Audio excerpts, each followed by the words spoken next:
Okay, today's the 13th of the 8th, 2020. I had a dream about an ocean and it was clear, and then some fish came, and a couple of birds got, or one bird got trampled by the fish, and then some birds flew. And anyway, I knew it wouldn't be a bad day, but that something would happen from interpreting my dream to do with a bird, and we are birds. So I was toying whether I wanted to go to the Anglican church to buy some cheap sweets and you get free bread. And I thought, no, I won't. And then I stopped there, and then I saw this crazy girl called Jodie Chamberlain. She had actually smashed quite a few cars and places. And she's always got something to say. So I said to her, I mean, she's beaten me up as well, and she gets away with it because she's mental health and a foster father's in the place. Anyway, she said something to me, so I said, "You still smashing cars, Jodie?" And she yells out, because she'd yelled out to me something, so I have to stand up for myself. She said, "You don't realise how many people hate you." And normally I wouldn't do this, but I just called her a mental case. You have to be tough at times.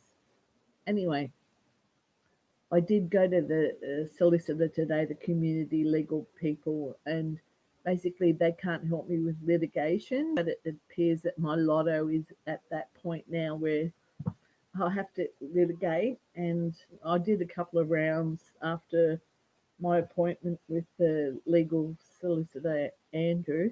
I wish I could have recorded it, but like everything happened so fast.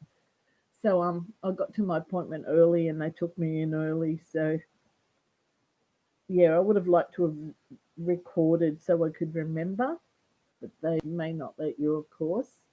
And then I went to a place called O'Reilly Solicitors, and then I went to a local member's office across the road to see if I could get help. By then, I was already a wreck. I'd been crying, and the forensic accountant that I know, John from Worrells, he's really lovely because he's given me probably thousands of dollars worth of his time to guide me with this lotto. He can look at a letter and tell you, oh, this is what they mean by this. They don't mean you got this wrong. They mean that it is the type of ticket, for example.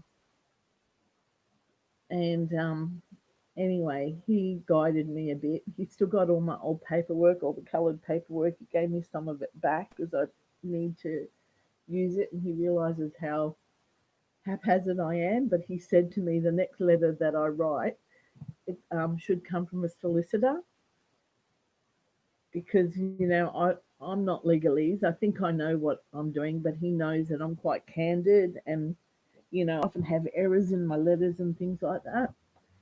So yeah, and then I went to the casino and realised that you could earn some money by playing there, but basically you probably have to spend $100 to get 10. So that was really a waste of time. And then I had these vouchers for the tables, and I thought I'll go odds and evens. I was the only one on the table, and I should have been checking. And this has happened to me twice. Oh, they know what they're gonna do, and it ends up being a zero.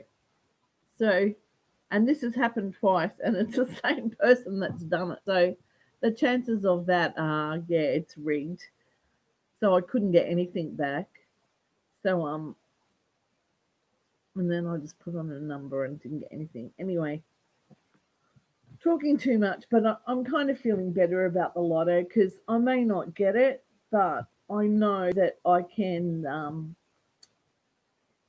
So it's like subpoenaing. I can get lotto to disclose some facts, and I've got time enough for to present a case before the statute of limitation. And you know, my thing is that like John from Morals knows the legalese stuff. Like I can have presented to a court my case, and then Lotto will have to state what time they'll be made to state what time that ticket was bought. So at least I'll be able to check whether my details were pretty right. Because, I mean, both John and the other solicitors said Lotto are quite smug because they know they don't have to pay this out. But even John said I might have more luck when it gets towards the end of the time frame, the statute of limitations, when nobody else has collected this ticket. So yeah, look, I've been really lucky. I'm not lucky enough to have a solicitor, and I am looking out for a solicitor, which is what I'm going to have to do in the next few days, I suppose. On tomorrow's or Friday. So, like, I'll feel heaps better if I get me a solicitor. Um, there is a problem of even if you have money, they can't do anything for you, or they don't want to take the case on.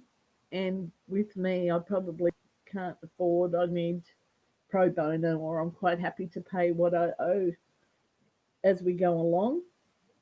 First of all, I thought I might just have to present, uh, you know, present some court papers, and that would cost money.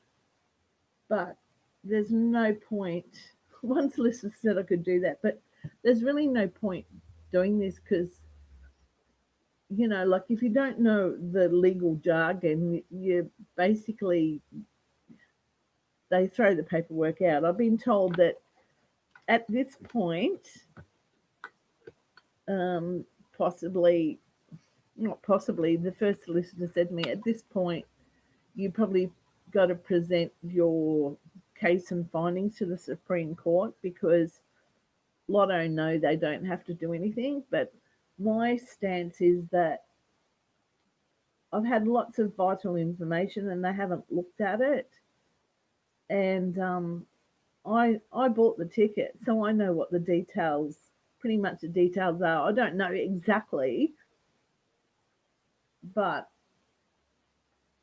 um, I know what about time the ticket was bought, and they do send Lotto generic letters back saying you've changed the time, date, type of ticket. Well, John from Morals knows I've never changed the date. The time, you get 3 goes at it.